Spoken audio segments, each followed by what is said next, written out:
Welcome to the recap. What's up? I'm Justin with NRN, the No Bull Racing Network.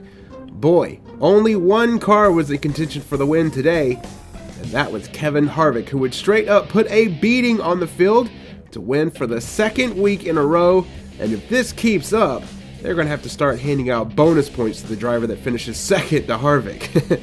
But let's break down the race from Vegas and see how we wound up there at the checkered flag. Stage 1. Well, it was a rerun of what we saw in Atlanta. The Fords are still looking very dominant, and Kevin Harvick would take the lead on lap 2 from Ryan Blaney, and he would pretty much drive away to a very easy Stage 1 win. Meanwhile, Jimmie Johnson had to start at the back of the field. He had a bit of drama before the race even began. His car failed inspection 3 times, so they ejected his car chief and put Johnson at the back. You know, this same thing happened last week in Atlanta with Martin Truex Jr., and now it was happening to 7-time Jimmie Johnson, and he would go 1 lap down in the first stage, so his 2018 season continues to go in the wrong direction. Stage 2, it was another green flag run. It was pretty clean and green, with Kevin Harvick showing the way to another stage win, pretty easy.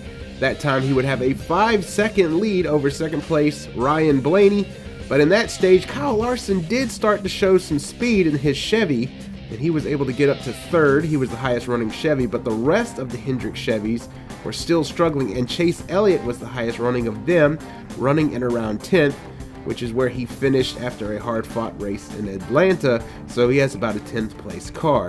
The final stage, Stage 3, there was a change of scenery at the start. Joey Logano and Kyle Busch would lead them to the green after that round of pit stops. But clean air would be king, and Logano was able to get a really good start, and he pulled out to a pretty early lead. The yellow flag would finally wait for the first time, other than the stage breaks, for Jamie McMurray, who got into the wall after he tore the right front tire on that car. Logano would take a 2-tire stop on that round of stops to give him the win off the pit road, but that would not be good enough to give him the lead of the race. Martin Truex Jr., playing a bit of pit strategy, would stay out on the track, but his tires had 10 laps on them, so how would that fare? Well, it didn't work out, and as soon as the green flag was in the air, Truex dropped like a rock, and Kurt Busch would get loose on the bottom, and he actually crashed into Chase Elliott, who was having a solid day, and the two of those guys would crash, so Kurt Busch would wreck in front of the home crowd, and Chase Elliott would crash for the second time in 3 races. Green would be back in the air, and Kevin Harvick would take the lead again from Joey Logano, and his Penske teammate and pole sitter Ryan Blaney would follow him to second. Trying to do something a little different than the leader, Brad Keselowski pitted early, so when it cycled back around, he would actually get up to second place with 33 laps to go, but Harvick would still have a 3-second lead over him. But with 21 laps to go, Kyle Busch found something in that Toyota, and he took off, and he passed both of the Penske Fords of Blaney and Keselowski to get to second. And not only was a Toyota starting to make its way towards the front, but a Chevy as well. Kyle Larson was also making a move towards the front. Larson passed the Penske Fords as well to get to third, but it wouldn't matter because the race would stay green, and Kevin Harvick would drive to his second win of 2018 and his second win in Vegas. Boy, that car is still freaky fast. Kevin Harvick dominated the race much like he dominated in Atlanta, and right now, he's the guy to beat. He leads 209 laps out of the 267 they ran, and it wasn't much of a race at all.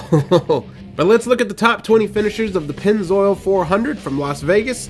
It'd be Kevin Harvick. He started second. He would take the lead on lap 2, and he would drive to another win in 2018. Kyle Busch would finish second. He was the highest running of the Toyotas, and he is looking to be one of the strongest Toyotas in the field. Kyle Larson is carrying the banner for Chevy.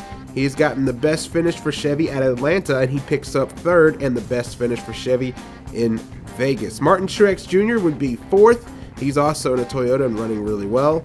Ryan Blaney was the pole sitter. He would wind up fifth. Brad Keselowski would be sixth, and Joey Logano seventh. All the Penske cars fifth, sixth, and seventh in their Fords. Eric Jones had a really good run today for Joe Gibbs. He'd finish in 8th, and Paul Menard for the Wood Brothers would finish 9th. He was another car that was pretty strong and almost got the pole. In fact, he did finish the first round of qualifying at the front. Eric Almirola would be 10th, another Stewart-Haas Racing driver. Ryan Newman, he's starting to show pace. He'd be 11th. Jimmie Johnson, who started dead last on the field because of failing inspection 3 times, would make his way all the way to 12th. Austin Dillon and Daytona 500 winner would be 13th. Ricky Stenhouse Jr. 14th. Chris Buescher, another solid day for him, 15th.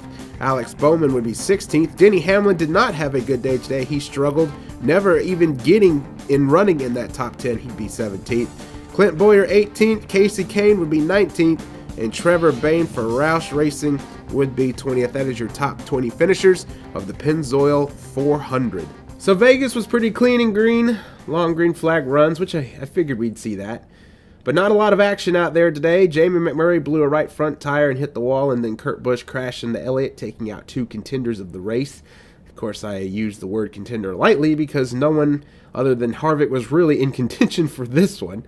But still, Kurt Busch and Chase Elliott were competing for a top 10 finish, but then those two guys would get crashed out. But that was pretty much all the action we had, and I was surprised to see Toyota and Chevy sneak into the top 5 this afternoon. For the Toyotas, Kyle Busch carried the flag, but Truex Jr. also had a good day grabbing a top 5 as well.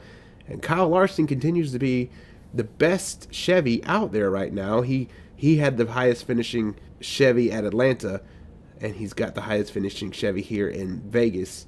And a lot of people picked Kyle Larson to win the race, but that was not in the cards today with Harvick having the car he did. Also this week, Kyle Larson, speaking of him, he picked up the win in the Xfinity race on Saturday. Very good run for him.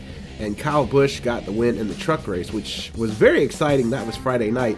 I actually really enjoyed that truck race. That was a lot of fun to watch. And he was able to keep all the tires on the truck this time, so he actually grabbed the win. So NASCAR stays in the West, heading to Phoenix next weekend. And the funny thing about that is that's one of Kevin Harvick's best racetracks. And I just don't know if he can be stopped right now. But I'm Justin with NRN, the No Bull Racing Network, and I'll see you next week in Phoenix. Take it easy.